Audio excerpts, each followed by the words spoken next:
What's up, guys? Steven here with PSC, and today we're talking about leveling your bow sight, why it's important, and what first and second, third axis actually is, and if they're not correct, how it can really screw up your shooting. And lastly, the process I go through to level my bow and get it ready for target and hunting season. So, all right, let's get started. First thing I want to go over is what the first, second, and third axis actually is, starting with the first axis.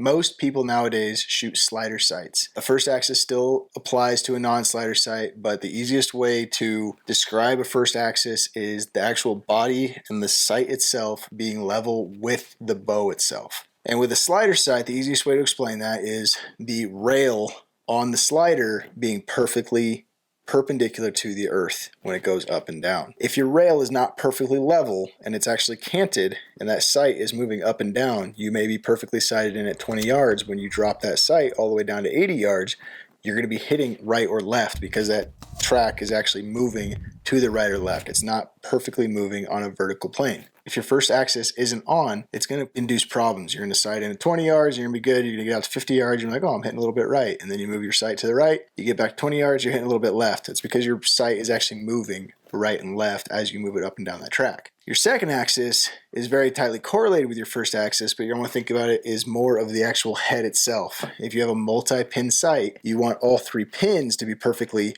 perpendicular with the earth. If your first axis is on and it's good, but your second axis is off and you're actually going to be holding your bow at an angle to think you're level, you're going to start seeing rights and lefts as well. So the first and second axis both need to be perfectly level for you to shoot accurately from 20 yards all the way out to 80 yards and make sure everything's good to go through all of it. And so you're not chasing your rights and lefts and constantly feeling like you're sighting your bow in because you're hitting right at 40, but you're perfect at 20.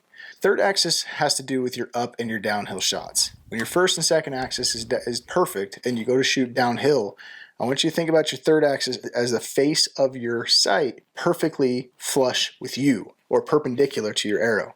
Let's say my hand is the sight. As you're shooting on flat ground, all you're worried about is this level right here. When it's perfectly level, you're good to go. As soon as you go downhill, you're also worried about the sight's level forward and back. If your sight is kicked too far close to you on one edge, the bubble is going to drift that way.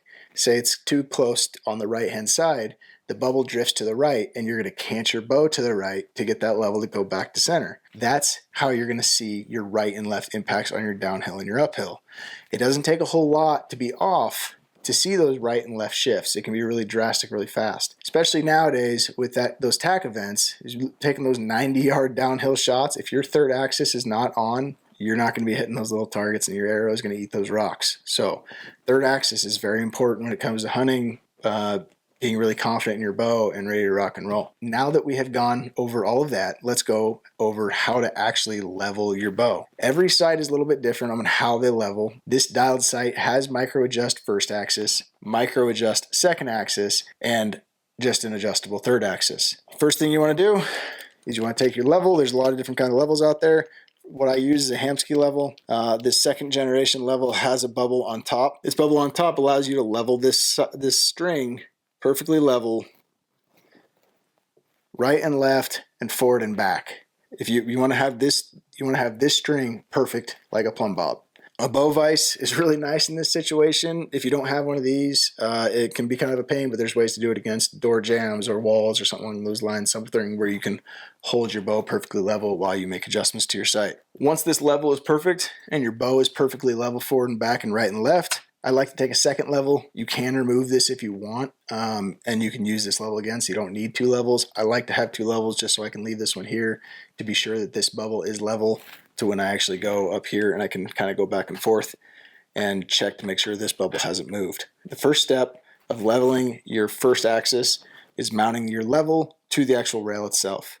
This dialed sight has a first axis micro adjust, and basically what I'm going to do is I'm going to take this housing and I'm going to pitch this sight right or left until this level is perfectly level with this level. Once that's done, then I can move on to the second axis. Your second axis is the head of the sight itself. You're going to leave this level here, and now you're going to use your second axis adjustment and make that bubble level on the actual sight itself. You're using the level on your sight to level your second axis. Once this is level and your second axis is level, you're good to go. In my experience, the first and second axis, once it's level in the shop, you're pretty dang good. You're not going to see a whole lot of need to go and verify and adjust going forward out at the range, but there are ways you can actually test it. The way to test your first axis, set your target up about, say, 20 yards. You want a pretty big target for this, and you put a vertical piece of tape on that target. And then what you do is you set your sight to 20 yards and you shoot that arrow, make sure your right and left is perfectly sighted in, and then you go to 40, and then you roll to 40 but stay at 20 yards and shoot again. Roll to 60, staying at 20 yards again, making sure not to miss the target, and shoot again. And what you want to see is you want to see that arrow just move up the tape. If you see it go vertically up the tape and that arrow stays on the tape the entire way, you know your first axis is on. If what you see is your first arrow hits the tape and then at 40 yards it moves to the right, and then 60 yards it's even further to right, and you have this diagonal dispersion of arrows, that's going to tell you that your first axis is actually off and your sight is moving right and left as it travels up and down the track. The second axis, assuming your bow is perfectly tuned, you can test this as well. And it's the same thing, sight in at say 20 to 30 yards, make sure your right and left is absolutely perfect. On a non-windy day, back up to 60, 70 yards, put a vertical piece of tape out there so you're not really worried about your elevation at this point, you're just worried about your right and left impacts. Shoot that vertical line, and you want that arrow to land right on that vertical line and to make sure that axis is level as well. So when you're at 20 yards, you're hitting center, and at 60, 70, 80 yards, you're hitting center. Moving on to the third axis. The third axis, leveling it, is a little more complicated in a few different ways you can do this. The way I like to do it personally is I start in the shop, and using this bow vise, what I'll do is I will point this bow downhill. Leaving this level right here where it's at, I will make sure it's perfectly level pointing downhill, and I'll see what my bubble looks like on the face of my sight. If it's not perfectly in between, I will adjust the face of my sight until that level is center while that level is center as well. If your bubble is good on the downhill, it will be good on the uphill as well. So just note that you don't have to adjust them separately. If your downhill is perfect and your uphill is not, something else is screwed up, and start over. Once you've done your third axis in the shop, at your pro shop or whatever you got going on, I highly recommend shooting in your third axis. The reason that is because when you're actually shooting your bow, you're actually inducing torque to your bow. Everybody does it. There's some level of torque that you induce into your bow. With your arrow on your string to your rest, as it's sitting right now, it might be 1, but when you're at full draw and you're inducing torque in the bow, now the sight and the arrow relation are now different. So you need to shoot your third axis in. Third axis needs to be set at full draw regardless. How I do it, same thing, vertical piece of tape on a target. Downhill, I always choose a pretty steep downhill, and I like to shoot it at least 30 yards to 40 yards, something like that. But I find a pretty steep hill at a pretty good distance. You shoot at that vertical line. I'm not worried about it where I'm hitting up and down. I'm only worried about where I'm hitting right and left. I shoot at that piece of tape. I see if I'm hitting right or left, and I will adjust the face of my sight until it brings those arrows to center.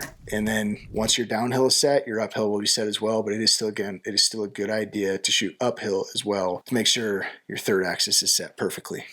Hope that helps, guys. Hopefully that explains why leveling your sight is super important, and it can really screw you up if you don't do it properly or you don't have it set properly. Get out there, get your bows leveled, go fling some arrows, and I'll see you on the next one. Thanks, guys.